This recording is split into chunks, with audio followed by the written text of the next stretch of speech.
wa mbinguni umefanana na juya, tena ufalme wa mbinguni umefanana na juya lililotupwa baharini, likakusanya samaki wa kila namna, hata lilipojaa walilivuta pwani, yani walivuta ile neti pwani, yani juya ni neti. Wakaketi wakakusanya walio wema vyomboni, bali walio wabaya wakatupa. Ndivyo itakavyokuwa katika mwisho wa dunia. Malaika watatokea, watawatenga waovu mbali na wenye haki, na kuwatupa katika tanuru ya moto. Ndiko kutakakuwako kilio na kusaga meno.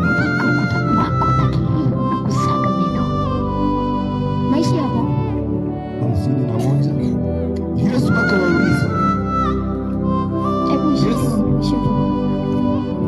amina. Sikiliza mpendwa, unanisikiliza. Neema ya Mungu imekaa juu yako inakulinda. Lakini hiyo neema unaitumia vibaya.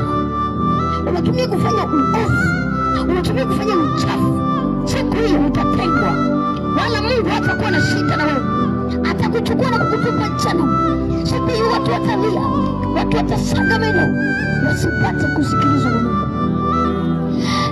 Ili muda mimi upewa leo uitumia vizuri, maana huu muda hautajirudia. Wewe mama unaifanya malaya, unachagua kwenye ndoa yako, huu muda hautajirudia tena. Kama hutatubu, huu muda hautajirudia tena. Hii neema, itumie neema, hii neema bado ipo. Hii neema ikipotea, ndugu yangu, nawaambia watu watalia. Kama nilikunywa bia, niliuza mwili wangu kwa ajili ya pesa. Mabinti wanatoa mimba, wasichua hukumu ziko juu yao.